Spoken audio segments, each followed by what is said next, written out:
Today is India's Independence Day, and this is my first try to record my thought on this channel and this medium to reach out to you.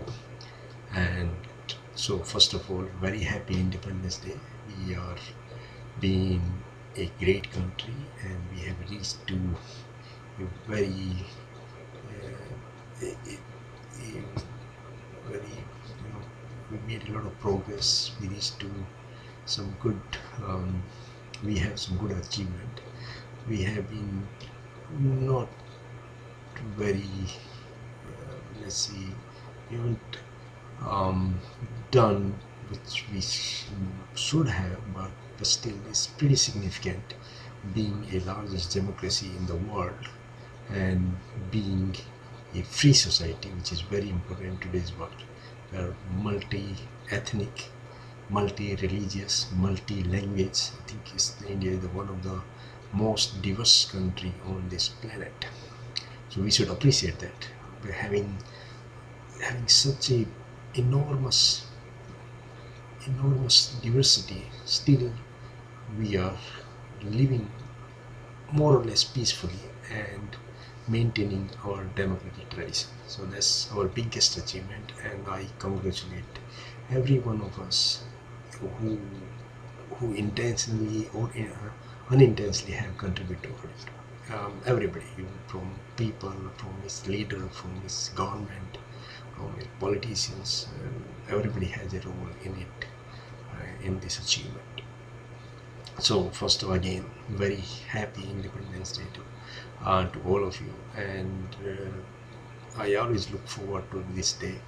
Today I'm a little bit away from it. I try to participate in the event when I can, either government or private or at community level.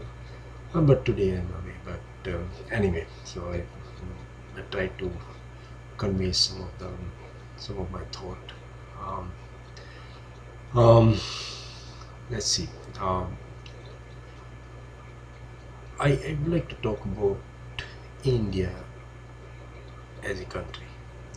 Yesterday I heard the speech of Sri Modi ji. It was very fascinating.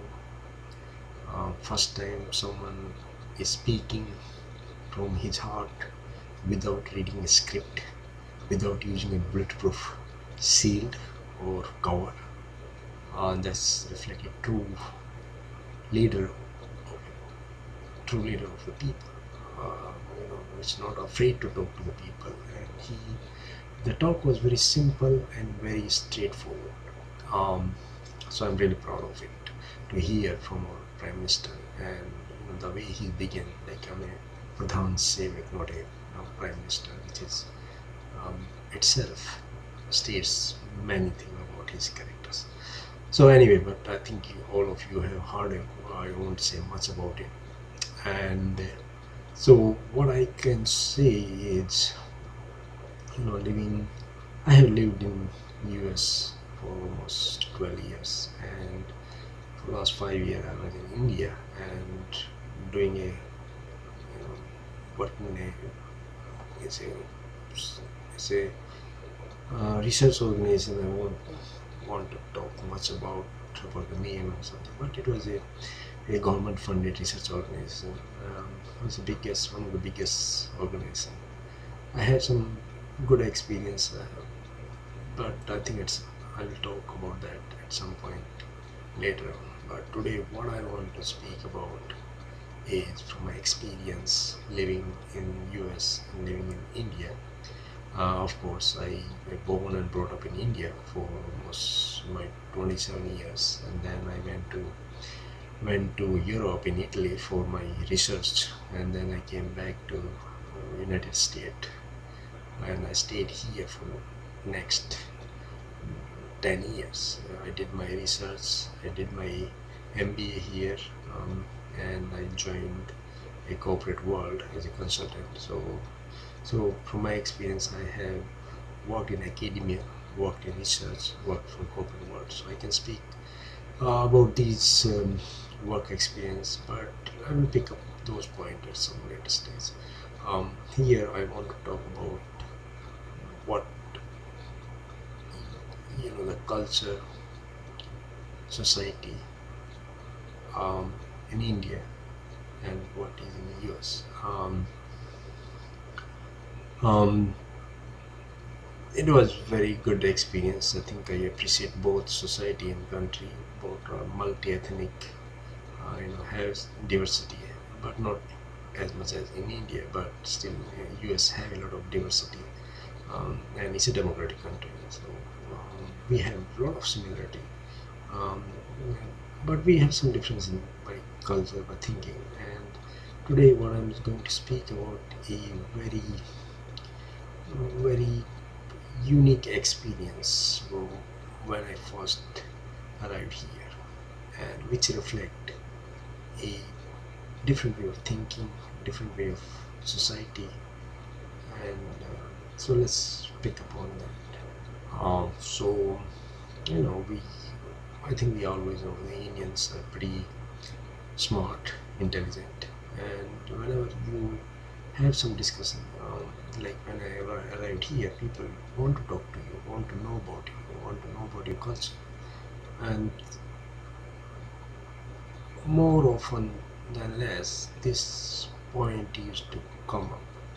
Uh, from my perspective, I always say the Indians are pretty intelligent and smart. I think we always believe that, and we are. It's not a fact. So, US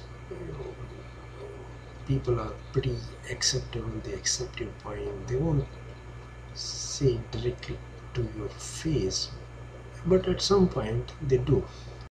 They contradict you. So they challenge you, basically, not contradict, but they challenge you. Or maybe just for having a good discussion. So it's at one discussion that they counter argue. Like they said, if Indians are smart and intelligent, then why they are poor? That was very, very striking and I was very surprised that because in India we never link smartness, intelligence with the money. But here it's a different way of thinking. They always think that if you're smart and intelligent, you will make a lot of money and you will be rich. And that's the point I want to discuss. The way people think here, the way people think in India. And I'm not saying we are wrong or they are wrong.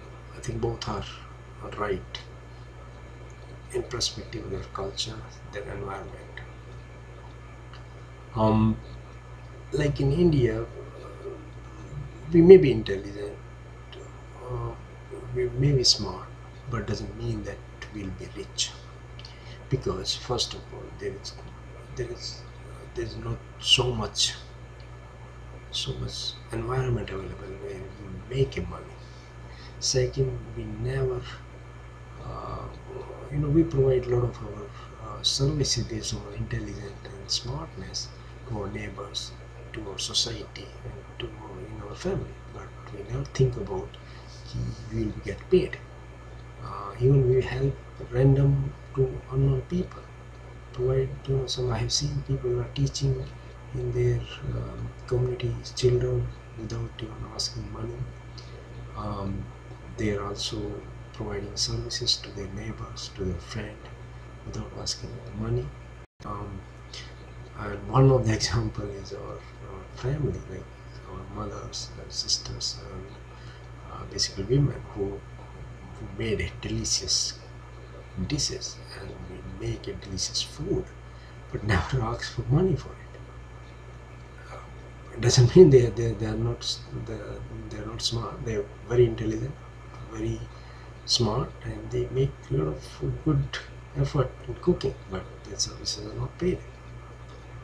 Same way in the society, we provide good, good, good like help, assistance without asking money, and so in India, society never thinks about like it should be linked. Your culture, your smartness, intelligence will link to making money. In fact, we think otherwise. Like people in India, if they are rich, they are not you know linked to they are intelligent or smart. Sometimes it's reverse. We call them like they have earned the money by corrupt means. They may be corrupt by doing wrong things. Um, so it's a different way of thinking, and also a different environmental culture, because there is a less means or less effective environment to make money using the intelligence smart. But in US it's different, because society is open, so that society competitive, and society value your services and product. If you're intelligent and smart, you should provide some services or product to the society, which society willing to pay money for it. So, and that's using your time and effort to creating some service or product which will help the society, and people will pay pay for it, and you will make money. And he, the environment is open or very supportive. So it's quite obvious that which is now is easy to understand that why people here link smartness, intelligence with the money. So, if you are intelligent and smart, of course you should make money, and you will be rich, because society will pay for your service or product which you will create using your intelligence, your hard work, and that's why you will become rich. So I think I discussed the point the extent I could. It could be elaborated further, but for today I'll keep it this simple only, and hope I will say something and discuss something else in the next talk or next discussion. So today again is Independence Day, so wish you all very happy and very wonderful Independence Days. Enjoy it, have fun, celebrate it. Okay, Jai Hind, Jai Bharat. Thank you.